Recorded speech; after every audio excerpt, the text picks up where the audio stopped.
네, 유튜브에서 질문이 하나 들어왔는데 그냥 답변을 텍스트로 달려고 하다가 충분히 영상 하나 정도의 분량이 나올 것 같아서 영상으로 만들어 봅니다. 일단 중앙금융이 비트코인을 통제할 수 있다는 두려움은 어디까지가 현실인가에 대한 내용이고요. 질문을 한번 읽어보겠습니다. 안녕하세요. 조금씩 스택 사치를 하고 있는 초보입니다. 어찌어찌 콜드월렛 만들어서 셀프 커스터디를 겨우하고 있는데요. 혹시 미래에는 중앙금융권에서 비트코인을 자기네 ETF로만 접근하게 하고 개인들의 코인을 더 뱉어내게 하기 위해 거래소 환전 기능을 위협해서 코인을 원화로 환전할 수 없게 할 수도 있지 않을까요? 너무 어이없는 걱정일까요? 자세한 원리는 모르지만 오렌지님의 영상을 보고 비트코인이 미래에도 가치 저장 수단으로 없어지지 않을 것 같다는 생각은 드는데 아직 믿음이 부족한 걸까요? 고민이 많아지는 요즘이네요. 스트래티지도 메이저 금융의 공격에서 과연 살아남을지도 의문이고요. 영상 항상 감사합니다. 저장소님 덕분에 귀한 지식들 조금이나마 쌓아가고 있습니다. 라고 질문을 주셨습니다. 일단 영상 잘 봐주셔서 감사드리고요. 이 내용을 질문의 핵심 쟁점을 한번 정리를 해보고요. 그리고 중앙금융과 ETF의 구조적인 한계, 그리고 거래소 환전 차단 시나리오의 현실성, 셀프 커스터디 비트코인의 본질적 성격, 스트래티지와 메이저 금융 공격 가능성, 불안의 정체와 믿음 부족에 대한 해석, 그리고 마지막 정리하는 그런 순서로 빠르게 넘어가 버리겠습니다. 일단 질문의 핵심 쟁점을 정리를 해보면 본질은 세 가지인 것 같아요. 첫 번째는 미래의 중앙금융이 비트코인을 ETF로만 접근하게 강제할 수 있는가에 대한 두려움이고요. 두 번째는 이를 위해 개인이 원화로 환전하지 못하도록 거래소 기능을 위협할 수 있는가, 이런 얘기고요. 세 번째, 이런 환경에서도 셀프 커스터디와 스트래티지가 살아날 수 있을까에 대한 내용이라고 저는 판단했습니다. 자, 근데 이거는 기술적인 그런 문제가 아니고요. 그냥 권력과 통제의 문제이고 비트코인의 존재 이유와 직결된 문제라고 생각합니다. 그래서 이거를 설명을 좀 해보면 일단 중앙금융과 ETF의 구조적인 한계를 좀 봐야 되는데요. ETF는 비트코인을 대체하지 못합니다. 자, ETF를 사람들이 사는 이유는 비트코인을 주식처럼 생각하기 때문에 그런 거예요. 사람들이 비트코인을 돈으로 사용할 수 있는 경험을 갖게 되고요. 희소성이라고 하는 것과 그러니까 희소성을 깨닫고 글로벌 디지털 사운드 머니라고 하는 이해를 하게 되면 비가역적인 변화가 일어납니다. 다시 못 돌아가요. 돌아가는 사람들은 그러니까 예를 들면 비트코인을 제대로 이해한 사람이었다가 다시 이더리움에 투자를 한다. 뭐 이런 식으로 이야기하는 사람은 제대로 이해한 게 아닙니다. 절대 못 돌아갑니다. 돌아갈 수가 없어요.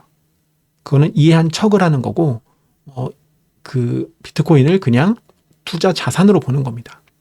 ETF가 비트코인을 투자 자산으로 보는 사람들을 위해서 만들어 놓은 그런 청구권, 그냥 영수증일 뿐인 겁니다. 그래서 ETF는 중앙관리자가 보관하고 있는 비트코인에 대한 청구권일 뿐이고 실제 소유가 아니죠.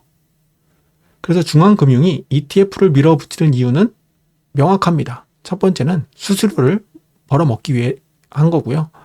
비트코인을 통제 가능한 종이자산 형태로 재포장하기 위함입니다. 이건 어차피 통제가 안 된다는 것은 그 항복선언을 했기 때문에 이왕 항복선언을 한 거 ETF 쪽으로 몰아서 이거는 자산이라고 재포장한 다음에 수수료로 낭낭하게 벌어보자라는 그런 그 판단일 거고 셀프 커스터디를 제대로 하는 사람들은 ETF를 사지 않는다라는 거를 잘 알고 있을 겁니다. 모를 수가 없어요. 자, ETF는 비트코인의 핵심 속성을 전혀 제공하지 못합니다. 무허가성, 검열 저항성, 개인 간 직접 이전 이런 게 다 안 되죠. 무허가성이 뭐예요? 중앙의 금융기관 없이도 개인이 직접 내가 원할 때 누구에게 허가받지 않아도 내 돈을 보낼 수 있는 거잖아요. 그게 비트코인의 핵심 존재 이유죠.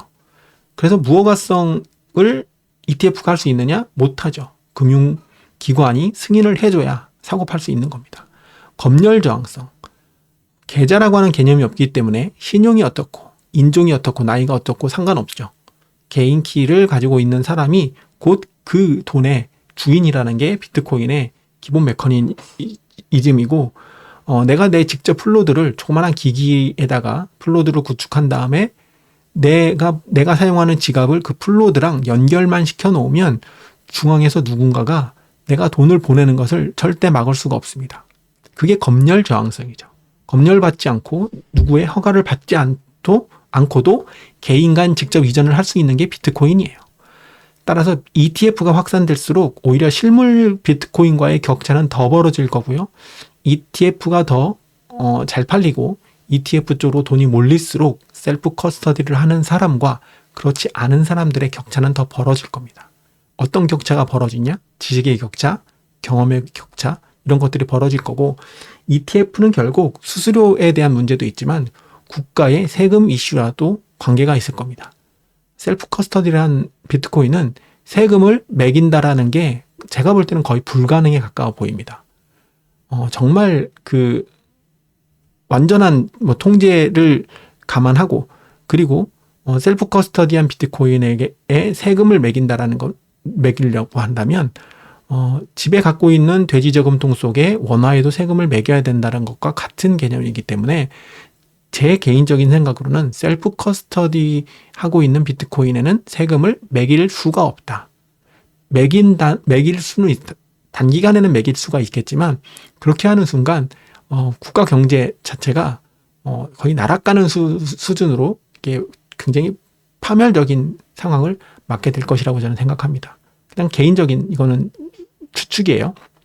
그래서 ETF가 확산될수록 오히려 실물 비트코인과의 격차는 점점 벌어질 것이기 때문에 ETF 때문에 걱정이 되면 ETF는 잊어버리고 실물 비트코인을 셀프 커스터디해서 나의 금고 속에 나의 디지털 사운드 머니를 저축한다라는 행동을 직접 하시는 것을 추천드립니다. 자, 그리고 거래소 환전 차단 시나리오에 대한 얘기인데요. 이건 충분히 가능한 시나리오죠. 이론적으로 가능하고요. 국가는 항상 출입구를 통제하려고 시도하죠.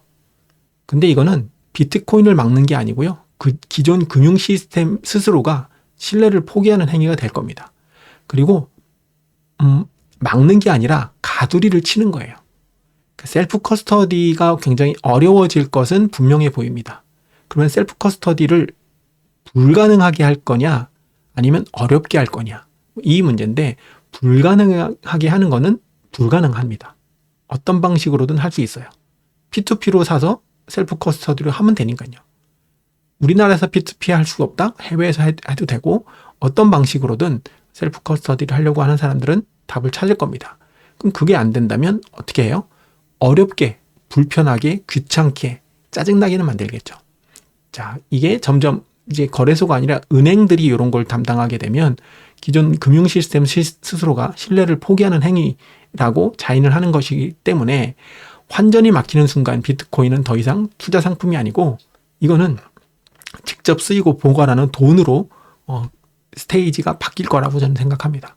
그러니까 거래소를 거쳐서 우리가 무언가를 할 수 없는 상태가 되기 전에 빨리 더 많은 비트코인을 셀프 커스터디 하는 게 방법이지 고민하는 게 방법이 아닙니다.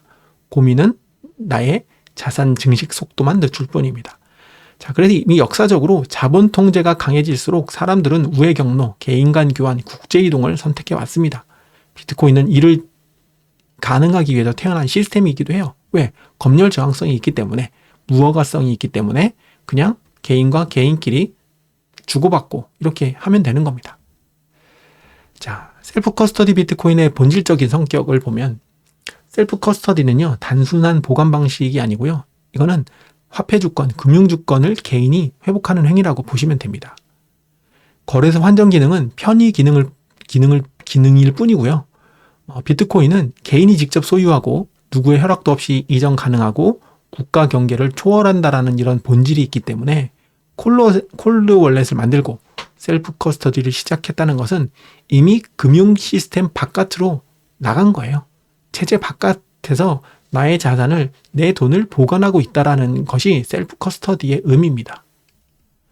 그러니까 고민할 시간에 빨리 더 많은 양의 비트코인을 셀프 커스터디하는 게 정답이겠죠.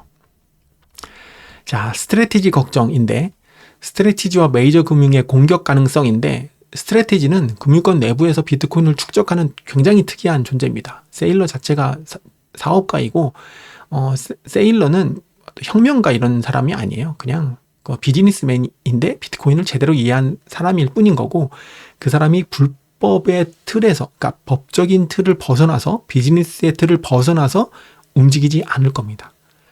그렇기 때문에 메이저 금융 공격이 대상이 될 수 있고 이미 그렇게 공격되고 있죠. 그래서 1월 달에 이제 스트래티지가 보유하고 있는 그런 상황이 규제에서 어떤 식으로 벗어날지에 따라서 스트래티가 굉장히 큰 타격을 받을 수도 있을 것이고 극복을 할 수도 있을 것 같아요. 근데 만약에 스트래티지가 공격에서 이렇게 꼬꾸라졌어요. 근데 이건 별로 중요하지 않습니다. 스트래티지가 살아남냐 이런 거는 중요하지 않아요. 스트래티지는 없어질 수도 있습니다. 그러면 그 없어지면서 충격이 한번 오긴 하겠죠. 어떤 충격이냐? 그냥 가격이 폭락할 겁니다. 근데 제대로 이해했다면 스트래티지가 꼬꾸라지고 스트래티지가 모아왔던 비트코인이 한순간에 시장에 쏟아져 나온다. 그래서 가격이 폭락했다. 그러면 누가 좋아할 것 같은가요? 네, 셀프 커스터디를 하면서 비트코인을 이해한 사람들은 쾌재를 부를 것이고, 전통 금융권들, 이제 막 너무 늦었다 생각하는 전통 금융권들은 쓸어담기 바쁠 겁니다. 자, 그러면 스트래티지는 죽거나 말거나 사실 상관없는 거고요. 비트코인은 스트래티지가 죽어도 비트코인이 죽어요? 아니죠. 전혀 관계가 없는 겁니다. 스트래티지는 기업이고요. 기업은 사라질 수 있습니다. 하지만 스트래티지가 사라져도 그들의 보유한 비트코인은 네트워크에 남아요. 손바뀜이 될 뿐이고 2100만 개로 그 발행량이 고정되어 있는 것, 그리고 지금 발행된 UTXO들은 그대로 그냥 있는 겁니다. 네트워크 어딘가에 있는 거예요. 자, 그걸 누가 자기 주머니에 넣느냐의 싸움인 거죠. 비트코인은 특정 기업, 특정 국가, 특정 금융권에 의존하지 않는 것, 이거 이해를 하시고, 스트래티지가 망해도 좋고 안 망해도 좋습니다. 망하면 비트코인 가격이 떡락할 거니까 더 담아서 좋고, 스트래티지가 살아남는다면 전통 금융권에 한 방 매기는 거니까 비트코인이 더 강력해진다라는, 안티프레지라는 성격을 더 갖게 된다라는 걸로 기뻐하면 됩니다. 자, 이건 그럼 도대체 왜 불안할까? 불안의 정체와 믿음 부족에 대한 얘기라고 저는 생각하는데요. 지금 느끼는 불안은 지식이라기보다는 일종의 세계관이 흔들리는 거라고 봅니다. 저도 그랬습니다. 동공지진, 뇌지진, 이게 세상에 이게 뭔가라는 그런 깨달음, 일종의 전 종교적 체험이라고 보는데, 그런 깨달음이 오기 전까지는 그냥 무덤덤했지만 깨달음이 한번 오고 나면 비가역적으로 절대 돌아갈 수 없는 그런 상태가 됩니다. 비트코인은 믿어도 되는 자산인가를 묻는 대상이 아니에요. 그냥 누구를 믿지 않아도 되는가를 증명하는 시스템이라고 보면 됩니다. 그래서 조금씩 스택 사치를 하고 비트코인을 모으고 셀프 커스터디를 시작했다라는 점은 이미 믿음으로 한 발짝 나간 거라고 봅니다. 자, 그래서 요거는 그냥 내가 믿어야지라고 되는 게 아니고요. 시간과 경험을 녹여가면서 쌓여야 됩니다. 그래서 공부하고 책 읽고 사유하고 내가 스스로 되물으면서 나의 생각을 검증하는 단계, Don't Trust Verify를 넘어간 사람과 넘어가지 않은 사람이 그래서 굉장히 큰 격차가 있다라는 겁니다. 불안한 건 당연한데 저는 전혀 불안하지 않고 오히려 스트래티지가 망해서 비트코인이 좀 더 떨어졌으면 하는 그런 생각이 간절합니다. 자, 정리 마지막으로 하겠습니다. 중앙금융은 ETF로 비트코인을 통제하려 하지만 대체할 수 없다라는 걸 너무 잘 알고 있습니다. 자, 그리고 거래소도 환전 차단을 할 수도 있지만 거래소 자체가 은행권이 그쪽으로 들어오면 인수되거나 사라질 가능성이 저는 높다고 보고 있습니다. 전통 금융권과 거래소는 이게 규모 자체가 이 싸움이 안 되거든요. 그래서 거래소 환전 차단은 비트코인의 실패가 아니라 기존 금융의 실패로 귀결될 것으로 저는 보고 있고, 셀프 커스터디 비트코인은 본질적으로 통제 불가능하다라는 것을 반드시 이해하는 게 필요하고, 이것을 나의 스스로 경험이나 P2P로 내 지갑에다 바로 넣어본다든가 돈으로 상품을 구입할 때 써본다든가 하는 그런 경험을 반드시 해보시길 바랍니다. 자, 자, 그리고 스트래티지 걱정하지 마시고 비트코인은 어차피 내가 죽어도 내 아들이 죽어도 내 아들의 자녀가 죽어도 훨씬 더 오래 존재할 그런 강력한 네트워크이기 때문에 스트래티지는 전혀 중요하지 않고 비트코인은 그냥 그 자리에 계속 있을 겁니다. 그래서 지금 불안은 믿음 뭐 이런 게 아니고 그냥 전환기의 자연스러운 과정이지만 요거를 한번 넘어가느냐 안 넘어가느냐가 저는 인생에서 굉장히 중요한 전환점이라고 생각하니까 그런 것들 잘 극복하셨으면 좋겠고요. 비트코인은 사라질 수 있는 시스템이 아니고 사라질 수 없는 선택지로 이미 자리를 잡았다라는 것을 빨리 깨닫고 조금 더 늦기 전에 더 빠르게 더 많은 양을 스택 사치할 수 있도록 노력하시는 여러분이 되셨으면 좋겠습니다.